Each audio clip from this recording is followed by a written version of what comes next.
All right, so today we're jumping into a universe where humanity, well, we've reached for the stars, but kind of still stuck with the whole, war thing. Can't escape it, can we? Looks like it.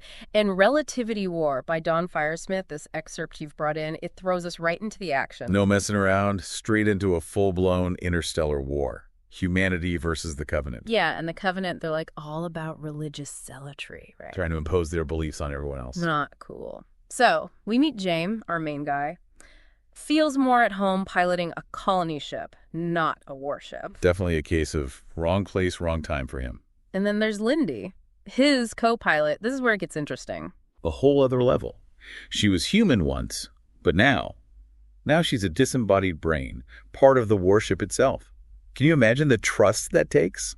That kind of relationship in the middle of a war zone. It's a wild dynamic, and it plays out through the whole excerpt. James almost sees her as a mother figure, someone who's seen too much war. Been fighting these wars far too long, you could say. But okay, let's talk tech. Firesmith doesn't hold back on the science here. The gamma drive. It's more than an engine.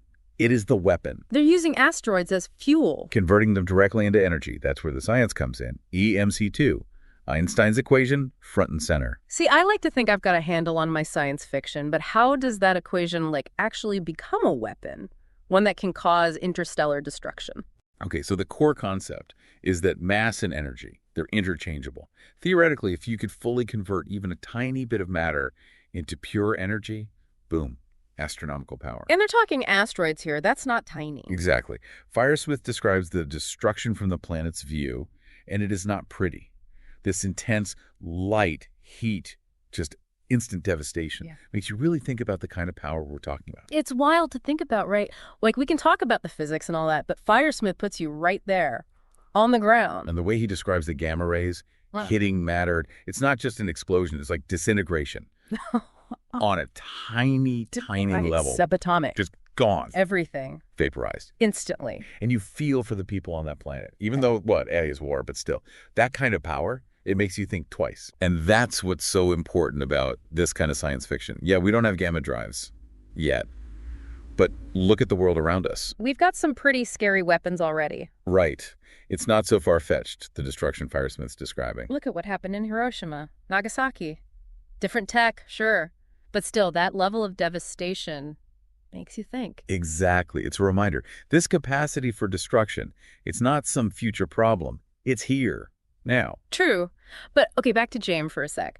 What got me was how he's thinking during the attack. Everything's exploding, chaos, and he's 3 steps ahead. Right. He predicts the counterattack from the Covenant. He knows they'll use the Thun, try to blind them with the glare. Clever. Shows that even with tech like this, the gamma drive, you still need instinct, tactical thinking.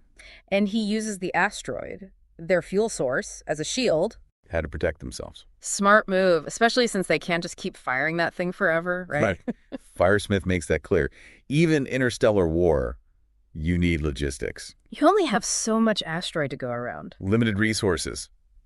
It's a detail a lot of stories miss. Makes it more real, It's not just who has the biggest gun. It's knowing how to use it, when, And with all that talk of strategy and resources, it really hits you that this gamma drive, this planet-killing weapon, it doesn't make them invincible. Not even close. They're still vulnerable out there. Oh, yeah. Outnumbered. Yeah. And they can't just, make more asteroids appear, right? Right. That's got to weigh on you. Even with that tech, you're still in it. You could lose. Firesmith does a great job with that. Yeah. That feeling, that one wrong move, one little mistake. It's over. Could be. That's what makes it exciting to read, though, right? That tension. Absolutely. And the way James and Lindy react to it all, totally different. You'd think Lindy, being, an AI now, part of the ship. You'd figure she'd be detached.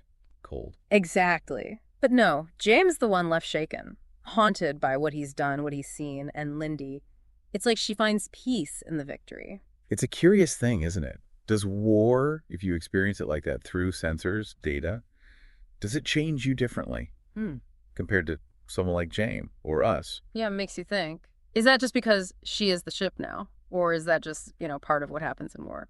To anyone. Worth considering. And it speaks to the bigger questions Firesmith's asking. Yeah. What makes us human? Is there such a thing as a good war? Yeah. And even when you win, what's the cost? Really makes you think. So to everyone listening, that's something for you to consider. If you were James, how would you handle it? Knowing what you know now, the the weight of that kind of victory. And here's a real tough one. Does it even matter who started it, this whole war? Or is that just, once it begins, you're trapped? That cycle of violence. A lot to unpack there. Until next time, this has been your Deep Dive.